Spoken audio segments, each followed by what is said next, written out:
The obsidian walls of the Ethel Council chamber seemed to pulse with the collective anxiety of the assembled dignitaries. In the center, suspended in a shimmering stasis field, a holographic projection flickered, displaying the chaotic dance of human vessels navigating the Proxima Centauri system. Each ship, a crude parody of interstellar elegance, was a jagged silhouette against the cosmic canvas, a visual insult to the refined aesthetic sensibilities of the Ethel. Grand Admiral Zalara, her 6 crystalline eyes narrowed in disdain, observed the display. The Council had convened in emergency session for the 3rd cycle, and still, the shadow of the newcomers, the humans, hung heavy over the proceedings. The whispers of war had already begun to creep through the crystalline corridors of the Ethel Empire, a chilling premonition of the bloodshed to come. "Their ships are an abomination," rasped Elder Vorath, his voice a dry rustle of ancient pronouncements. He was a being of living stone, his immense form radiating the accumulated wisdom of millennia. "They possess no grace, no artistry, they are crude." A ripple of agreement spread across the chamber. The Ethel, masters of aesthetics, could not comprehend a civilization that embraced such barbarity. To them, the human vessels were an affront, a testament to their supposed lack of refinement. Zalara allowed herself a brief, contemptuous sigh. "And yet they have breached our borders. They have established a foothold within our sphere of influence. Their actions, however illogical, demand our attention." Her voice, though metallic, carried the weight of her authority, silencing the murmurs of dissent. "Their weapons are equally primitive," Counselor Xyler retorted, his iridescent scales shimmering with agitation. Xyler was a diplomat, his specialty the subtle art of negotiation. The humans, he argued, were not worth the cost of full-scale conflict. Sensor readings indicate a reliance on kinetic weaponry, projectiles of brute force. A child could outmaneuver such tactics. They are incapable of projecting the photonic energy of our shields. They will be utterly helpless against the might of the Ethel Empire. The Council hummed with the quiet confidence of a civilization secure in its technological superiority. They had faced and overcome challenges beyond human comprehension. They had built empires spanning galaxies, bent the fabric of space and time to their will, mastered the very essence of energy and matter. The humans, with their crude contraptions and barbaric sensibilities, were nothing more than a momentary distraction, a minor inconvenience to be swiftly and efficiently dealt with.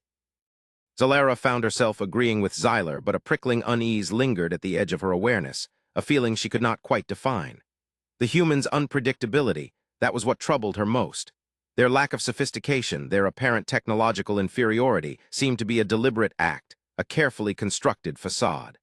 The unknown was always the most dangerous opponent, and these humans were nothing if not unknown. "Perhaps," she said slowly, her voice betraying the slightest hint of doubt, "we are underestimating them." The chamber fell silent again, the holographic display of human ships the only moving element in the static tableau. Each vessel, a crude but determined intruder, seemed to stare back at the assembled council, as if defying the entire might of the Ethel Empire. The debate continued for what felt like an eternity, fueled by arguments of fear, pride, and political maneuvering. Some, like the hot-headed Counselor Xyler, demanded immediate action, a swift and decisive strike to eliminate the human threat before it could truly take root. Others, like Elder Vorath, advocated caution, urging a period of observation and diplomatic engagement, a chance to understand the motivations and intentions of this strange new species. Zalara, as Grand Admiral, held the ultimate responsibility for the defense of the Empire. She understood the intricacies of warfare, the delicate balance between aggression and restraint. She had witnessed the rise and fall of civilizations. She knew that hubris was the deadliest enemy. She had to navigate this political minefield, make a decision that would determine the fate of not only the Ethel Empire, but quite possibly the future of the galaxy. The hours bled into cycles.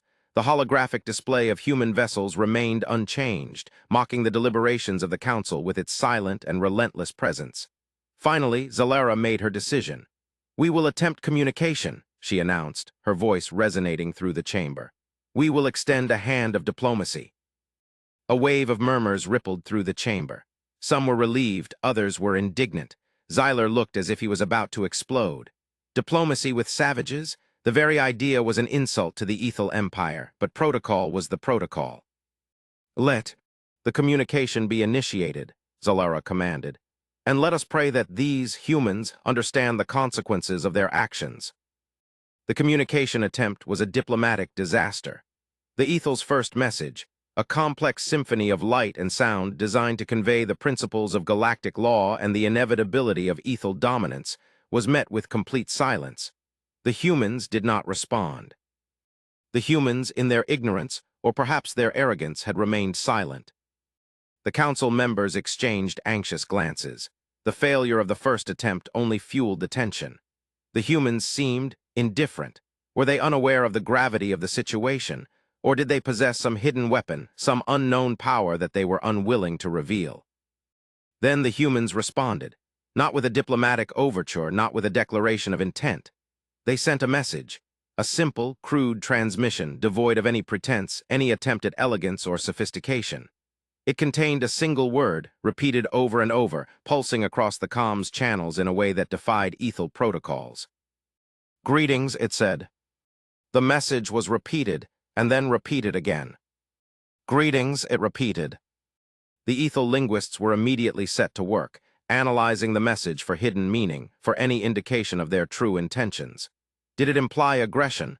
Was it some kind of primitive taunt? Or was it simply the extent of their vocabulary? Zalera ordered a more formal communication, this time a direct transmission to the largest of the human vessels. The message was carefully crafted, designed to be understood by even the most primitive intelligence. It outlined the established laws of galactic space, the boundaries of Ethel influence, and the consequences of violating those laws. It was a clear warning. The response was immediate. The human ship did not send a message. Instead, it did something that defied all expectation. It changed course, aligning its trajectory with the Ethel flagship, the Invincible Dawn.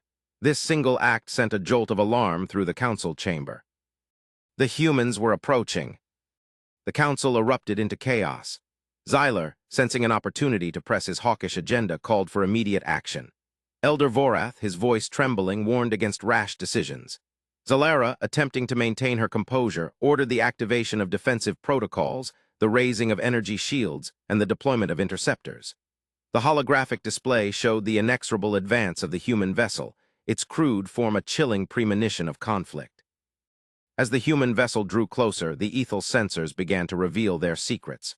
The humans' primitive technology, the kinetic weaponry they'd assumed to be harmless, was, in fact, devastatingly effective. Their vessels were shielded in a way that defied Ethel understanding. They were not merely crude imitations, but something else entirely, something more. The first shot, when it came, was not a beam of energy, not a concentrated wave of destructive force. It was a single hypersonic projectile, launched from the human vessel with such velocity that it bypassed the Ethel's advanced shield systems entirely.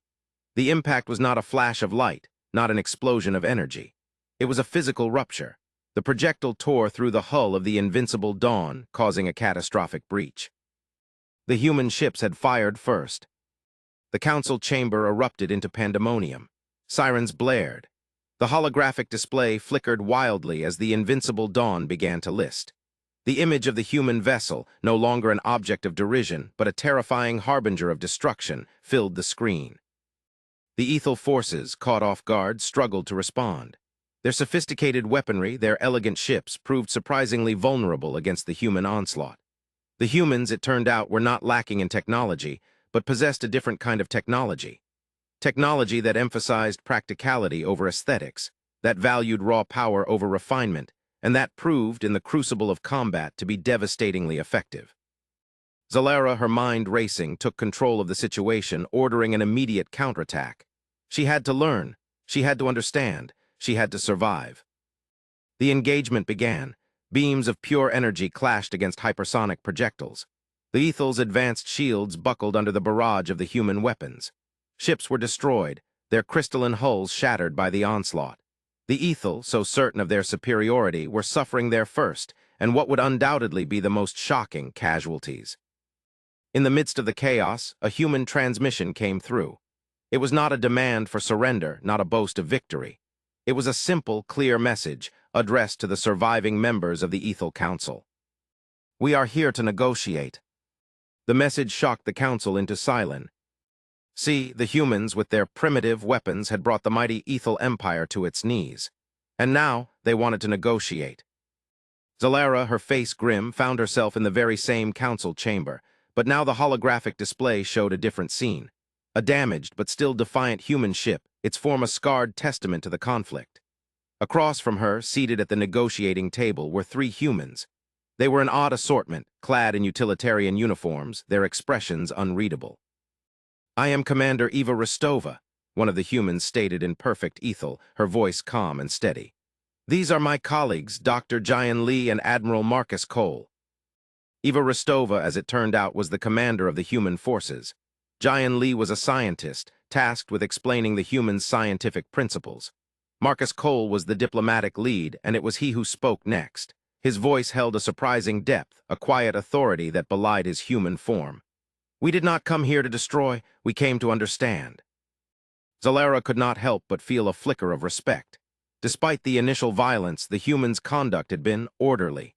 They had not unleashed a wave of indiscriminate destruction. They had targeted military installations, disabling critical systems. Their actions seemed designed not to annihilate, but to incapacitate. The negotiations were tense. The Ethel, still reeling from the unexpected assault, struggled to accept the terms put forth by the humans. The humans demanded only that the Ethel acknowledge their presence, their sovereignty, and agree to a non-aggression pact. Nothing more, nothing less. They did not seek territory. They did not demand resources. They simply wanted to be recognized. "We do not understand," Counselor Zeiler said, his voice laced with suspicion. "Why such restraint? Why did you not crush us utterly?" Cole's expression did not change. "We are not interested in domination," he replied. "We seek understanding, cooperation. We are not expansionists. We are explorers." Dr. Li stepped forward, taking a position next to Cole. "Your understanding of technology is different from ours," she said, her voice filled with scientific curiosity. "We prioritize efficiency, durability, and practicality. The aesthetics are secondary." She gestured at the holographic display, at the image of the human vessel. "Our weapons, though appearing crude to you, are designed for specific purposes. Your shields, for instance, are vulnerable to kinetic energy. Your ships are vulnerable to direct impact. We do not use our technology for the pleasure of design. We use it to solve problems, and the greatest problem of all is conflict." Zalera listened intently, her crystalline eyes absorbing every detail. The humans' explanation, however logical, seemed almost alien to the Ethel, who for so long had considered themselves the pinnacle of galactic evolution. Over the next few cycles, the humans offered a demonstration. They provided the Ethel with data, showing how their ship's armor was not only designed to withstand direct hits, but also to repair itself mid-combat. They shared their data on weaponry and defense. The Ethel scientists were initially baffled and then fascinated. They had been so focused on aesthetics, on elegance, that they had overlooked the fundamentals of survival. They revealed their ability to build structures almost instantaneously, using nanotechnology. They showed the Ethel their ability to store immense quantities of energy, harnessing the power of entire stars, while still having power left over. Then there was the moment of complete, unadulterated awe. The humans had presented the Ethel with an artifact recovered from the depths of space, a device of such complexity that it defied any known laws of physics. They called it a quantum entanglement communicator. It could send a message across any distance, any galaxy. The humans offered this device to the Ethel as a gesture of good faith, but there was more. They had a proposal. They had discovered something else. The meeting between the humans and the Ethel Council moved from diplomatic discussions to deep philosophical reflection. The shared experience of battle had forged an unexpected bond. The humans, despite their initial aggression, had proven themselves to be reasonable, even ethical. They were far from the uncivilized brutes the Ethel had initially assumed. The humans explained their motivations. They were driven by a curiosity that far outstripped any desire for conquest. They sought knowledge, understanding, and the expansion of the human race. They did not want to control, they wanted to understand. They did not seek to rule, they sought to learn. "We have faced adversity," Cole said, his voice quiet. "We have known war, famine, and disease, but we have always survived. We have learned that the greatest strength is not in domination, but in cooperation. The universe is a vast and dangerous place. We believe that we are stronger together." Zalera was beginning to understand. The humans were not simply a species. They were a movement, a force of nature. Their technological limitations were, in some ways, their greatest strength. They were forced to be pragmatic, to focus on the essentials. They were not held back by centuries of traditions. They simply did. The humans explained the true nature of their strategy. They knew the Ethel would underestimate them. They knew that their initial attacks would be brutal, but they also knew they would have the opportunity to negotiate. They had known what they were doing from the beginning. They proposed an alliance, a pact of mutual defense and cooperation. They wanted to explore the galaxy together, to share their knowledge, and to face the challenges that lay ahead as one unified force. It was a proposal that would change the very fabric of the galactic landscape. The council members exchanged glances. It was a difficult decision. To ally with the humans, to embrace their unconventional methods, to abandon the traditions of the Ethel Empire, it was a radical step. But they had seen the truth. They had witnessed the human strength, their tenacity, and their potential. Counselor Zyler, who had been a vocal opponent of the humans, was the first to speak. He looked at Cole, his voice soft. "We underestimated you," he said. "We were wrong." Elder Vorath, his voice like the shifting of ancient sands, spoke next. "Humanity, you are a paradox. You are crude yet resourceful. You are violent yet compassionate. You are not what we expected, but we welcome your embrace." Zalara looked from human to Ethel, and with a voice that echoed through the chamber, she made the final decision. "We accept your proposal." The agreement was signed, sealed, and sent. The Ethel Empire and humanity were bound together. But the signing was not an end. It was the beginning of something new. Humanity knew that it needed allies, but that was just the start. They had discovered something else in deep space, and they needed the support of the Ethel to begin their next journey. The alliance between the Ethel and humanity was a pivotal moment in galactic history. Their combined knowledge, their shared resources, and their commitment to cooperation ushered in a new era of exploration and discovery. The crude human vessels now flew alongside the elegant ships of the Ethel, their presence a symbol of unity and a testament to the power of understanding. The two species set out together. Together they traveled across the stars. Together they expanded their knowledge, their reach, and their power. Together they learned. They discovered new planets, new species, and new technologies. But their greatest discovery was the strength they found in each other. They learned that fear could be overcome by empathy, that differences could be embraced as sources of strength, and that the universe was a place of endless possibilities. In their shared travels, the humans and the Ethel found something in deep space. It was something that changed the fabric of the universe and redefined what it meant to be alive. The final meeting, held deep within the heart of the most advanced Ethel research station, was attended by a select group of scientists and military leaders from both species. The atmosphere was one of quiet anticipation. The holographic display showed the familiar image of the Proxima Centauri system, but this time it was overlaid with an intricate diagram of strange, alien symbols. "This signal," Dr. Lee explained, her voice filled with awe, "was detected emanating from a point far beyond the known borders of the galaxy. It is ancient, far older than any civilization we have encountered. It has been broadcasting for billions of years." The signal was of incomprehensible complexity. The symbols defied any attempts at translation, but they had managed to decode some elements of it. "It is a beacon," Cole added, his face grim. "A warning and a call to action." The Ethel and human scientists and military leaders analyzed the signal. They found that it was of immense complexity. It was not just an ordinary signal. It contained data, images, and other forms of advanced communication. "We believe it is a message," Dr. Lee said, "from a civilization that existed long before ours, but it is not a message of greeting. It is a warning." The holographic display changed, showing a series of cryptic images. Stars collapsing, galaxies consumed by some unknown force, and the ominous shape of a colossal structure that defied all laws of physics. "The images depict a cosmic threat," Commander Rostova said, her voice grave. "A force of unimaginable power, a cosmic entity that is devouring the universe, one galaxy at a time." Zalara, now a revered figure in the new alliance, looked at the images with a chilling recognition. She saw the fear of Ethel and saw the acceptance of the humans. "The entity," Cole continued, "is approaching our galaxy. It is inevitable. The signal is a call to all sentient beings. It is a plea for help, to fight against the darkness." The implications were staggering. The universe they knew, the very fabric of existence, was threatened by some unfathomable power. They were facing an enemy beyond anything they could have imagined, an enemy that could destroy them all. "What must we do?" Xyler asked, his voice shaking. "We must go," Zalera said. "We must answer the call." The room was silent, and the humans and Ethel Council knew what their next step was. They had to go where few, if any, ever dared to tread. "We must venture forth," Cole stated, "and go to the edge of the universe."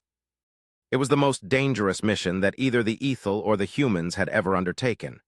It was a race against oblivion, a desperate attempt to save not just their own species, but all of the universe.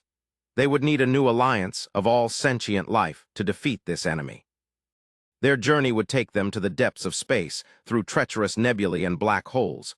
They would need to construct new weapons, invent new technology. They would need to recruit allies. They would need to stand together side by side. But most of all, they would need to have faith in each other.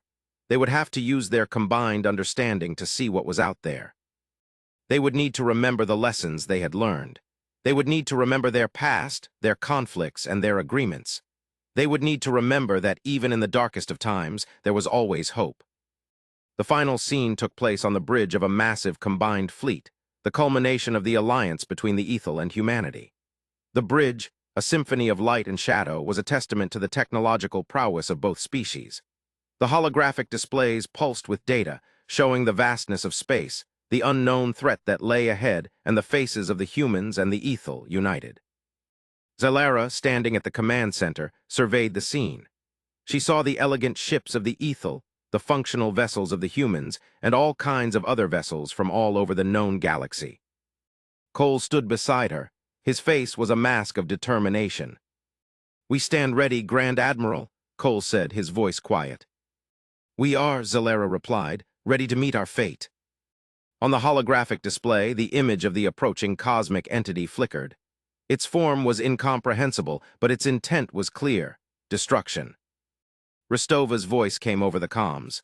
"The enemy has been detected. We are approaching its point of origin." Zalera looked at the faces of the crew, human and Ethel alike. She saw fear, but also courage. She saw the understanding of both of their races. She saw the unwavering belief in the potential of life. The holographic display changed again, showing the void before them. In the endless expanse of space, they would face the unknown. They would fight against the darkness.